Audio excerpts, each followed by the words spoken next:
Hello दोस्तों। भारत की प्राचीन सभ्यता का इतिहास जितना समृद्ध है उतना जटिल भी। एक ऐसा इतिहास जिसमें समाज की संरचना, उसके नियम और परंपराएं सदियों से हमारे जीवन को प्रभावित करती आई। इस इतिहास के पन्नों में कुछ ऐसा अध्याय है जिन्हें या तो नजरअंदाज किया गया था या फिर वो इतिहास की मुख्य धारा से बाहर रह गए। आज हम आपको ले चलेंगे एक ऐसे यात्रा पर जो हमारे समाज के एक ऐसे महत्वपूर्ण हिस्से शूद्रों की कहानी बयान करती है। कौन थे ये शूद्र और वर्ण व्यवस्था ने उनकी क्या भूमिका थी, समय के साथ उनकी स्थिति में कैसे बदलाव आए और आज के समय में इस इतिहास का क्या महत्व है। यह एक ऐसी यात्रा है जिसमें हम इतिहास के उन पहलुओं को समझने का प्रयास करेंगे जिन्हें अक्सर अनदेखा कर दिया जाता है। यह सिर्फ अतीत की कहानी नहीं बल्कि वर्तमान को समझने और भविष्य को बेहतर बनाने की कुंजी भी है। नमस्कार दोस्तों, मेरा नाम विशाल और मैं आपका स्वागत करता हूं इस विशेष वृत्तचित्र श्रृंखला भारतीय समाज में शूद्र इतिहास, संघर्ष और विरासत में। इतिहास अक्सर विजेताओं के नजरिए से लिखा जाता है, लेकिन क्या होगा अगर हम इसे अलग नजरिए से देखें। भारतीय समाज के एक बड़े हिस्से की कहानी को अक्सर इतिहास के हाशिए पर रखा गया है। आज से हम एक ऐसी यात्रा पर निकलेंगे जो हमें प्राचीन काल से लेकर आधुनिक भारत तक ले जाएगी। हम शूद्र, वर्ण और दलित समुदाय के इतिहास, संघर्ष, योगदान और आज के परिवर्तित परिदृश्य को समझने की कोशिश करेंगे। यह सिर्फ इतिहास की कहानी नहीं है, यह हमारे समाज की कहानी है, हमारे अतीत की और हमारे मौजूद सामाजिक ताने बाने की। आइए इस यात्रा को एक साथ शुरू करें।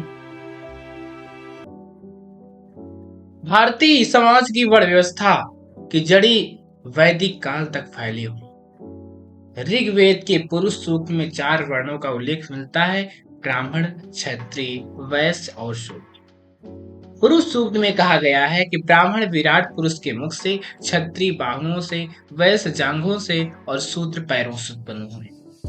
यह रूपक शायद समाज में विभिन्न वर्गों के कार्यों के विभाजन का प्रतीक था। लेकिन शूद्र कौन थे? प्राचीन ग्रंथों में शूद्रों को समाज का चौथा वर्ण बताया गया है। शुरुआती अवधि में वर्ण व्यवस्था जन्म पर आधारित नहीं थी, बल्कि यह कर्म या कार्य पर आधारित। प्रारंभिक वैदिक काल में वर्ण व्यवस्था की अधिक लचीली थी। व्यक्ति अपने कर्म और गुणों के आधार पर एक वर्ण से दूसरे वर्ण में जा सकता था।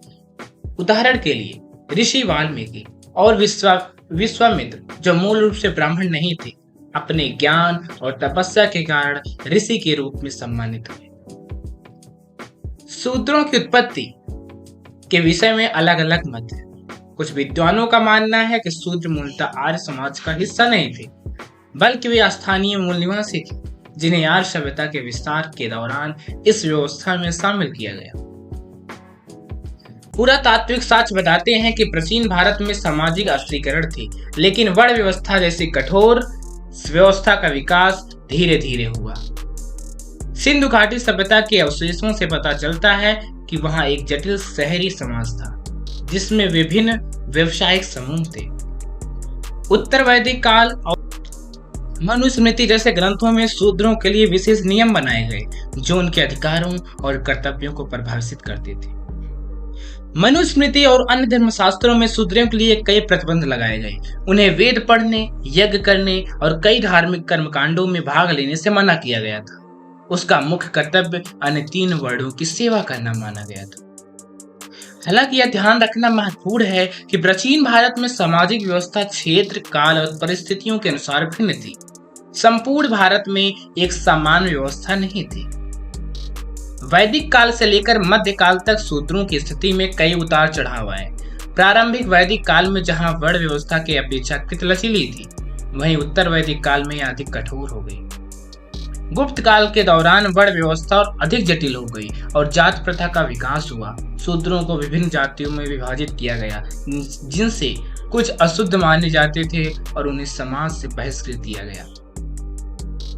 भारत के विभिन्न क्षेत्रों में शूद्रों की स्थिति अलग अलग थी। दक्षिण भारत में कुछ शूद्र समुदाय राजनीतिक और सैन्य शक्ति हासिल करने में सफल रहे, तमिलनाडु में पल्लव राजवंश, जिसने 3वीं से 9वीं शताब्दी तक शासन किया, की उत्पत्ति शूद्र वर्ण से मानी जाती है। इसी तरह कर्नाटक में होयसल राजवंश भी शूद्र उत्पत्ति की थी। इससे पता चलता है कि दक्षिण भारत में कुछ शूद्र समुदायों ने महत्वपूर्ण राजनीतिक भूमिका निभाई। व्यवसाय, जाति और सामाजिक गतिशीलता के बीच जटिल संबंध से कुछ शूद्र समुदाय जैसे कारीगर और शिल्पकार अपने कौशल के कारण समाज में महत्वपूर्ण स्थान रखते थे। मध्यकाल में कई शूद्र जातियां विशिष्ट व्यवसायों में विशेषज्ञ हो गई, जैसे कुम्हार, बुनकर, लोहार, सुनार आदि। इन व्यवसायों ने उन्हें एक विशेष पहचान और कुछ हद तक आर्थिक स्वायत्तता प्रदान की।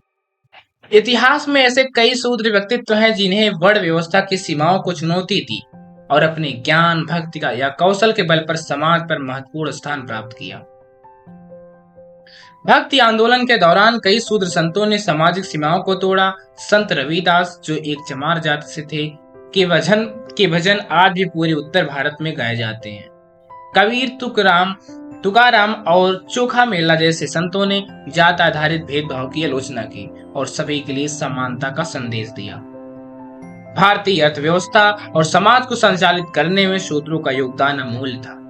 वे कृषि, श्रमिक, कारीगर, शिल्पकार और सेवा प्रदत्त के रूप में समाज के रीढ़ थे। प्राचीन और मध्यकालीन भारत की अर्थव्यवस्था शूद्रों के श्रम पर निर्भर थी। वे कृषि उत्पादन से लेकर शहरी विकास तक हर क्षेत्र में महत्वपूर्ण भूमिका निभाते थे। भारत के प्रसिद्ध हस्तशिल्प, वस्त्र और धातु कार्य में शूद्र कारीगरों का बड़ा योगदान था। कई शूद्र समुदायों ने विशिष्ट कलात्मक परंपराओं और ज्ञान प्रणालियों का विकास किया, जो पीढ़ी दर पीढ़ी हस्तांतरित होती रही। भारत के कई लोक कलाएं और परंपराएं शूद्र समुदाय से निकली हैं। उदाहरण के लिए पश्चिम बंगाल के पटुआ समुदाय का पट चित्रकला, राजस्थान के कालबेलिया नृत्य और दक्षिण भारत के कई लोक नृत्य और संगीत रूपों का विकास शूद्र कलाकारों द्वारा किया गया। शूद्र कारीगरों और शिल्पकारों की नवाचार क्षमता और अनुकूलन की कहानियां प्रेरणादायक है। भारत के प्रसिद्ध धातु कार्य जैसे बिडीरी कार्य, रजत फिलिग्री या दक्षिण भारतीय कांस्य मूर्तियां शूद्र कारीगरों की कौशल और रचनात्मक का प्रमाण है। इन शिल्पकारों ने न केवल पारंपरिक तकनीकों को संरक्षित किया, बल्कि समय के साथ उन्हें विकसित भी किया। सामाजिक बाधाओं के बावजूद कई शूद्र समुदायों ने अपनी रचनात्मक दृढ़ता और अनुकूलन क्षमता के माध्यम से समृद्ध सांस्कृतिक विरासत का निर्माण किया। इतिहास में शूद्रों को कई संरचनात्मक असमानताओं और भेदभावपूर्ण प्रथाओं का सामना करना पड़ा। धर्मशास्त्रों में उनके अधिकारों पर कई प्रतिबंध लगाए गए थे। मनुस्मृति और अन्य धर्मशास्त्रों में शूद्रों के लिए कई प्रतिबंध थे। उन्हें वेद पढ़ने या सुनने, यज्ञ करने और धन संचय करने से मना किया गया था। उनके लिए दंड भी अन्य वर्णों की तुलना में अधिक कठोर थी। शिक्षा तक पहुंच शूद्रों के लिए सबसे बड़ी बाधाओं में से एक थी। वैदिक शिक्षा, जो ज्ञान को प्राथमिक स्रोत थी, उनके लिए वर्जित थी। शिक्षा तक पहुंच ना होने का अर्थ था ज्ञान, सत्ता और संसाधनों तक पहुंच ना होना। यह एक ऐसा चक्र बन गया जिसने शूद्रों की पीढ़ी दर पीढ़ी हाशिए पर रखा। आर्थिक शोषण शूद्रों के जीवन का एक अन्य पहलू था। उन्हें अक्सर उनके श्रम का उचित मूल्य नहीं मिलता था और कई बार बंधुआ मजदूरी जैसे प्रथाओं के शिकार होते थे। शूद्र श्रमिकों को अक्सर बहुत कम या कोई भुगतान नहीं किया जाता था और उन्हें सेवा के नाम पर काम करने के लिए मजबूर किया जाता था। यह एक प्रकार का संस्थागत शोषण था जो सदियों तक चला। इतिहास के पन्नों में ऐसे कई लिखित साक्ष्य हैं जो शूद्रों के खिलाफ भेदभाव और अत्याचारों को दर्शाते हैं। चीनी यात्री फायान और ह्वेनसांग की यात्रा वृत्तांतों में भारतीय समाज में जाति आधारित भेदभाव का उल्लेख मिलता है कि कई मध्यकालीन अभिलेखों में ऐसे मामलों का विवरण है जहां शूद्रों को धार्मिक स्थलों में प्रवेश से रोका गया था। उन्हें धार्मिक ग्रंथों को सुनने के लिए दंडित किया गया। हमारे पूर्वजों ने जो झेला उसकी याद आज भी दर्द देती है। वे अपने ज्ञान, अपनी प्रतिभा और अपनी मानवता के लिए नहीं बल्कि केवल अपने जन्म के आधार पर आंके जाते थे। यह गहरा घाव है जो पीढ़ियों तक चला आया है। भारतीय इतिहास भर में शूद्र समुदायों ने वर्ण व्यवस्था के अन्याय के खिलाफ विरोध और प्रतिरोध का इतिहास रचा है। कई आंदोलन का नेतृत्व और समर्थन शूद्र समुदायों द्वारा किया गया। भक्ति आंदोलन भारत का पहला बड़ा सामाजिक धार्मिक आंदोलन था जिसने जाति व्यवस्था को चुनौती दी। इसमें सभी वर्णों और जातियों के संत शामिल थे, जिन्होंने ईश्वर तक पहुंचने के लिए जाति या वर्ण की आवश्यकता को नकार दिया था। रविदास, कबीर, तुकाराम और नामदेव जैसे कई प्रमुख भक्त संत निम्न जाति पृष्ठभूमि से थे। उन्होंने अपने काव्य और शिक्षाओं के माध्यम से जाति आधारित भेदभाव का विरोध किया और सभी के लिए आध्यात्मिक समानता का प्रचार किया। कबीर के दोहे का पाठ, जाति न पूछो साधु की, अरे पूछ लीजिए जान, अरे मोल करो तलवार का, पड़ा रहन दो म्यान। समाजशास्त्री भक्ति आंदोलन ने पहली बार अछूतों और शूद्रों को एक आध्यात्मिक आवाज दी। यह प्रतिरोध का एक सूक्ष्म लेकिन शक्तिशाली रूप था, जिसने परंपरागत धार्मिक अधिकार को चुनौती दी। 19वीं सदी में महाराष्ट्र में ज्योतिबाई फूले और उनकी पत्नी सावित्रीबाई फूले ने सत्यशोधक समाज की स्थापना की, जिसका उद्देश्य अछूतों और महिलाओं के लिए शिक्षा और सामाजिक न्याय प्रदान करना था। फूले दंपति ने इस विचार को चुनौती दी कि ज्ञान केवल उच्च जातियों के लिए था। उन्होंने 1848 में लड़कियों के लिए भारत का एक पहला स्कूल खोला और दलित मुक्ति आंदोलन की आधारशिला रखी। ज्योतिबा फूले ने अपने प्रसिद्ध पुस्तक गुलामगिरी में ब्राह्मणवादी व्यवस्था की आलोचना की और शूद्रों और अतिशूद्रों के दमन का विश्लेषण किया। ज्ञान का प्रकाश सभी तक पहुंचना चाहिए, चाहे वो किसी भी जाति या लिंग का हो। दक्षिण भारत में पेरियार ईस्वी रामास्वामी ने आत्मसम्मान आंदोलन का नेतृत्व किया, जिसने ब्राह्मणवाद को चुनौती दी और द्रविड़ पहचान को जोड़ दिया। पेरियार ने ब्राह्मण में नेतृत्व वाले उत्तर भारतीय आर्य और द्रविड़ दक्षिण के बीच विभाजन की वकालत की। उन्होंने हिंदू धर्म के आदर की, जाति व्यवस्था की आलोचना की और तर्क विज्ञान और समानता पर आधारित समाज का समर्थन किया। 20वीं सदी में डॉक्टर भीमराव अम्बेडकर ने दलित मुक्ति आंदोलन का नेतृत्व किया। एक दलित परिवार में जन्मे अम्बेडकर शिक्षा के माध्यम से उभरे और भारतीय संविधान के प्रमुख निर्माता बने। अम्बेडकर ने जाति व्यवस्था की संरचनात्मक आलोचना प्रस्तुत की। उन्होंने एग्नीहिलेशन ऑफ फास्ट जैसे अपने लेखन में तर्क दिया कि जात प्रथा को समाप्त करने के लिए हिंदू धर्म के मूलभूत सिद्धांतों को पुनर्व्याख्यायित करने की आवश्यकता है। 1927 में अम्बेडकर ने महार सत्याग्रह का नेतृत्व किया, जहां उन्होंने हजारों दलितों के साथ एक सार्वजनिक जलाशय से पानी पीने का अधिकार मांगा। यह अस्पृश्यता के विरुद्ध एक ऐतिहासिक प्रतिरोध था। 1956 में अम्बेडकर ने लाखों अनुयायियों के साथ बौद्ध धर्म अपनाया, जिससे एक बड़ा धर्मांतरण आंदोलन शुरू हुआ, जो जाति व्यवस्था से मुक्ति का प्रतीक बना। अम्बेडकर का धर्मांतरण सिर्फ धार्मिक कदम नहीं था, यह एक राजनीतिक कार्य था, हिंदू सामाजिक व्यवस्था से बाहर निकलने और एक नई पहचान बनाने का विरोध। स्वतंत्रता के बाद कई दलित और ओबीसी आंदोलनों ने भारतीय राजनीति में महत्वपूर्ण स्थान बनाया। उन्हें राजनीतिक प्रतिनिधित्व, आरक्षण और सामाजिक न्याय के लिए संघर्ष किया। Bahujan Samaj party, Republican party of India और कई राज्य स्तरीय दल दलित और पिछड़ी जातियों के अधिकारों के लिए राजनीतिक शक्ति के केंद्र बन गए। यह राजनीतिक परिवर्तन इन समुदायों के लिए आवाज और प्रतिनिधित्व लाने में महत्वपूर्ण रहा है। आज दलित साहित्य, कला और संगीत जाति आधारित अन्याय के खिलाफ प्रतिरोध का एक शक्तिशाली माध्यम बन गया है। आधुनिक दलित साहित्य और सांस्कृतिक अभिव्यक्ति वंचित समुदाय के अनुभवों को सामने लाती है। यह जाति के अनुभव को उनके अपने दृष्टिकोण से बताने का एक तरीका है, जो इतिहास में अक्सर अनदेखा किया गया है। 1970 के दशक में दलित पैंथर जैसे आंदोलनों ने अमेरिकी ब्लैक पैंथर पार्टी से प्रेरित होकर जाति आधारित अन्याय के खिलाफ एक मुखर आंदोलन शुरू किया। आज के डिजिटल युग में सोशल मीडिया प्लेटफॉर्म्स और इंटरनेट जाति आधारित भेदभाव के खिलाफ आवाज उठाने के लिए नए अवसर प्रदान करते हैं। छात्र आंदोलन और नागरिक समाज संगठन सक्रिय रूप से भेदभाव और हिंसा के खिलाफ लड़ रहे हैं। हमारा संघर्ष केवल अतीत के अन्याय के बारे में नहीं है, यह वर्तमान में जाति आधारित भेदभाव और हिंसा के खिलाफ भी है। हम समानता और सम्मान के लिए संवैधानिक मूल्यों पर आधारित एक नया भारत बनाने की कोशिश कर रहे हैं। डॉक्टर अम्बेडकर और अन्य सामाजिक सुधारकों की विरासत आज भी जीवित है। उनकी मूर्तियां और स्मारक पूरे देश में खड़े हैं और उन लोगों के संघर्ष अपने और सपनों की याद दिलाते हैं, जिन्होंने सामाजिक न्याय के लिए अपना जीवन समर्पित किया। शूद्र और दलित समुदायों का प्रतिरोध सुधार का इतिहास भारतीय समाज के विकास में एक बहुत महत्वपूर्ण हिस्सा रहा। इन आंदोलनों ने न केवल सामाजिक अन्याय के खिलाफ आवाज उठाई बल्कि भारतीय लोकतंत्र और संवैधानिक मूल्यों को मजबूत करने में भी योगदान दिया।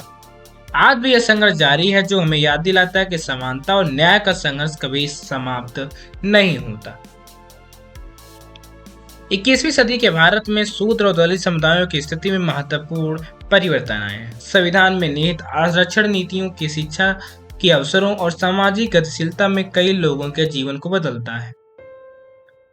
स्वतंत्रता के बाद 75वें वर्ष में हमने कई क्षेत्रों में उल्लेखनीय प्रगति देखी। सामाजिक और आर्थिक गतिशीलता के नए अवसर उभर रहे हैं, लेकिन यह सफर अभी पूरी नहीं हुआ।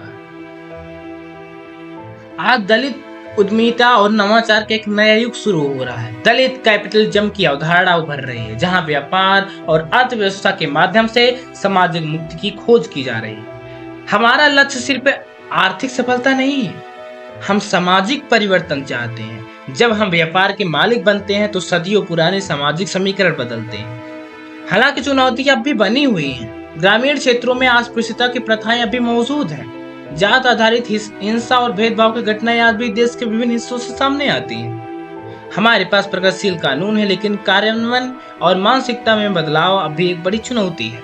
सदियों पुरानी मान्यताओं को बदलने में समय लगता है।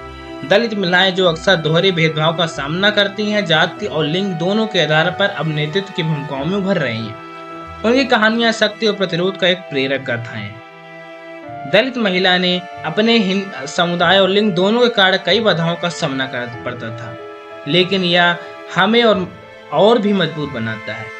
हम अपनी बेटियों के लिए अलग दुनिया बना रहे हैं। शिक्षा सामाजिक परिवर्तन के एक प्रमुख वाहक बनी हुई है। हालांकि उच्च शिक्षा में प्रवेश धारण में असमानताएं भी मौजूद है, जिन्हें संबोधित करने की आवश्यकता है। केवल शैक्षिक संस्थानों में प्रवेश की पर्याप्त नहीं, हमें समावेशी वातावरण और समान अवसर सुनिश्चित करने की आवश्यकता है। संस्थागत अब भी एक वास्तविकता जिसे संबोधित किया जाना चाहिए। अब जात के मुद्दे अंतर्राष्ट्रीय मानवाधिकार चर्चाओं का हिस्सा बन गए हैं। दुनिया भर के प्रवासी भारतीय समुदाय जाति आधारित भेदभाव के खिलाफ वैश्विक जागरूकता पैदा कर रहे हैं। अब भी जाति के समुदाय मुद्दे अंतर्राष्ट्रीय मानवाधिकार का हिस्सा बन गए हैं। दुनिया भर के प्रवासी भारतीय समुदाय जाति आधारित भेदभाव के खिलाफ वैश्विक जागरूकता पैदा कर रहे हैं। सोशल मीडिया और डिजिटल प्लेटफॉर्म ने युवा पीढ़ी का जात विरोधी आवाज उठाने के लिए नए अवसर दिए हैं। नई पीढ़ी पारंपरिक सीमाएं जैसे चुनौती दे रही है और समतावादी सिद्धांतों के लिए खड़ी है। युवा सामाजिक मीडिया कार्यकर्ता आज हम भी अपनी कहानियों को खुद बता सकते हैं। हमारे पास प्लेटफॉर्म और अवसर जो पिछली पीढ़ियों के पास नहीं थे। हम बातचीत को आगे बढ़ा रहे हैं और पारंपरिक रूढ़वादिता को चुनौती दे रहे हैं। सांस्कृतिक क्षेत्र में दलित कलाकार, लेखक और फिल्म निर्माता अपनी कहानियों और दृष्टिकोण को सामने ला रहे हैं, जिससे भारतीय कला और साहित्य का परिदृश्य समृद्ध हो रहा है। हमारी फिल्में और कहानियां हमारे अनुभव को प्रतिनिधित्व करती हैं। वे महत्वपूर्ण और क्यों हैं, क्योंकि वे ऐसे दृष्टिकोण से कहानियां बताती हैं जो मुख्य धारा की मीडिया में अक्सर अनदेखे रह जाते हैं। आगे बढ़ते हुए भारत के भविष्य का निर्माण इस बात पर निर्भर करेगा कि हम अपने संवैधानिक मूल्यों, स्वतंत्रता, समानता, बंधुत्व और न्याय को कैसे साकार करते हैं। डॉक्टर अम्बेडकर के विचारों को मार्गदर्शन आज भी उतना ही प्रासंगिक है जितना तब था। संविधान में हमें एक ऐसा समावेशी और न्यायपूर्ण समाज का मार्ग देखता है। यह एक जीवित दस्तावेज है जो हमें याद दिलाता है कि हमारा लक्ष्य सिर्फ राजनीतिक लोकतंत्र नहीं बल्कि सामाजिक लोकतंत्र है। शूद्र, वर्ण और दलित समुदायों का इतिहास संघर्ष का इतिहास है, लेकिन यह प्रतिरोध, लचीलेपन और आशा का भी इतिहास है। यह भारतीय समाज के विकास की यात्रा है, अतीत से वर्तमान तक, भविष्य और भविष्य की ओर। जब हम भारत के इतिहास और संस्कृति को समझने की कोशिश करते हैं तो शूद्र और दलित समुदायों को योगदान, संघर्ष का नजरअंदाज किया जाता है। उनकी कहानियां हमारी राष्ट्रीय कहानी का हिस्सा भी है। जात रहित समाज का सपना एक ऐसा आदर्श है जिसके लिए भारत अब भी प्रयास कर रहा है। यात्रा जटिल है, लेकिन हर पीढ़ी के साथ हम एक आर्थिक, समतावादी और न्यायपूर्ण समाज की ओर बढ़ रहे हैं। ऐसा समाज जहां व्यक्ति का मूल्यांकन उनके जन्म नहीं बल्कि अपने कर्मों और योगदान के आधार पर किया गया। जैसा कि हमने अपनी इस श्रृंखला में देखा, शूद्र, वर्ण और दलित समुदायों का इतिहास और योगदान भारतीय समाज का विभिन्न हिस्सा है। यह यात्रा कभी कभी कठिन और दर्दनाक रही है, लेकिन इसमें प्रतिरोध, साहस और आशा के अभिन्न उदाहरण भी हैं। मेरा मानना है कि अपने इतिहास को, सभी दृष्टिकोण को समझने हमें एक बेहतर वर्तमान और भविष्य बनाने में मदद कर सकता है। डॉक्टर अंबेडकर के शब्दों में, इतिहास सिर्फ अतीत का अध्ययन नहीं है, यह वर्तमान के बारे में ज्ञान है। मैं उम्मीद करता हूँ कि यह श्रृंखला आपको प्रेरित करेगी, आपको सोचने पर मजबूर करेगी और शायद आपको भारतीय समाज को एक नए नजरिए से देखने में मदद करेगी। अगर आपको ये श्रृंखला पसंद आए तो कृपया इसे लाइक करें, शेयर करें और कमेंट्स में अपने विचार बताएं। आपके समर्थन और समय के लिए धन्यवाद। और मैं आज के लिए बस इतना ही। जय भीम, जय भारत, जय हिंद।